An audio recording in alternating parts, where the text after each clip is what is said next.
Okay, now we come to a topic in our Revelation study. This is number 29, entitled Dating the Revelation.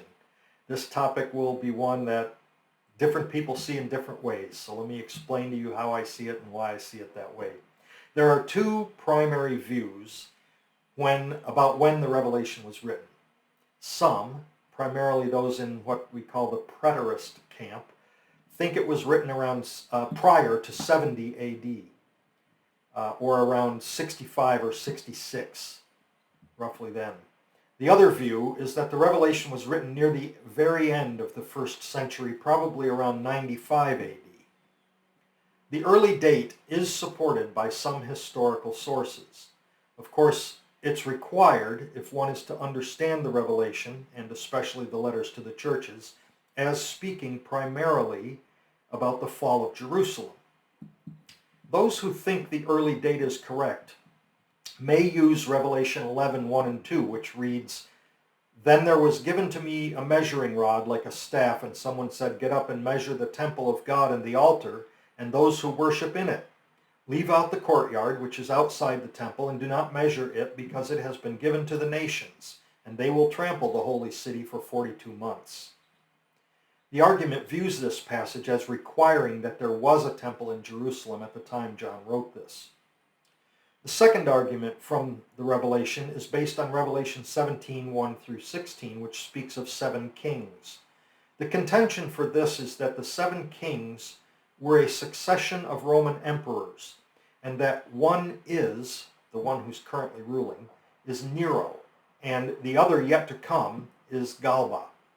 This would mean that the Revelation was written while Nero was still alive. Regarding the idea that there was still a temple in Jerusalem at the time John wrote the Revelation, one must contemplate the nature of the book as a vision and a prophecy. John was on Patmos, a remote island in the Mediterranean Sea. Therefore, it would have been impossible for him to measure the actual temple in Jerusalem. The temple he was instructed to measure was the one he saw in the vision. Seeing a temple in a vision does not necessitate or even indicate that such a temple currently exists. One need only to observe that in Ezekiel 40 through 43, the prophet during a vision is taken to observe measurement of a temple. And no one proposes that a temple existed in Jerusalem at that time. The idea that the 7 kings of Revelation 17 are Roman emperors seems to presuppose that the Revelation was written during the reign of Nero rather than proving it. In other words, it treats it as a foregone conclusion rather than proving the conclusion. 1st and 2nd Timothy, which Paul wrote while young Timothy was in Ephesus, would have been written around the same time as the Revelation, if indeed John wrote it around 66 or 67 AD. And for those of you who maybe don't see AD anymore, this is CE, or the Common Era, what we call these days, but AD, Anno Domini. So if so, one must wonder why Paul wrote nothing of the problems the Lord Jesus points out at the Ephesian church. Additionally, it's not likely that John moved to Ephesus while Peter and Paul were still actively teaching. Philip Schaff, in his History of the Christian Church, Volume 1, tells us it was probably the martyrdom of Peter and Paul that induced John to take charge of the orphan churches exposed to serious danger and trials. The Apostle Paul died around 66 or 67. Polycarp, who was later the bishop of Smyrna, wrote that no church existed in Smyrna during Paul's ministry when John wrote to them, if indeed the Revelation was penned around the time of Paul's death.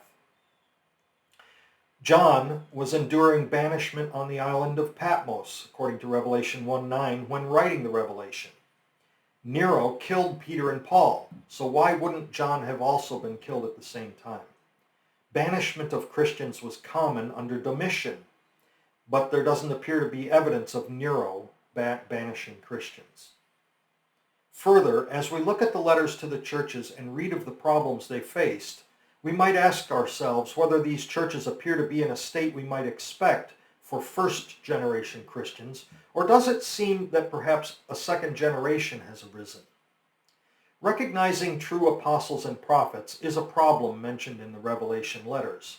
See Revelation 2:2 and 2:20 specifically. But Paul's epistles do not speak of such a problem. Instead, Paul's letter to the churches in this area call out false teaching about the person of Christ. See Colossians 1:13 through 20. We also find no hint of this error in the letters to the churches in the Revelation. This error of misunderstanding who the person of Christ is. Likewise, let me back up. Paul placed a strong emphasis on Christian family roles. If you look at Ephesians 5:22 or 6:9, Colossians 3:18, 4:1, and 1 Timothy 6:1 and 2. But this subject is completely absent from the Revelation letters. Likewise, the Nicolaitan heresy is found in Revelation 2:6 and 15, but is absent from Paul's epistles. My study has led me toward a later date, around 95 AD, because I believe that's more consistent with the book of the Revelation itself. Further, for the reasons I've laid out above, and because I believe that the Revelation is intended to bless and strengthen the church in every age, I believe it was written by the very aged Apostle John around 95, during the reign of the Caesar Domitian. Grace and peace to you. I hope you've enjoyed this interesting segment.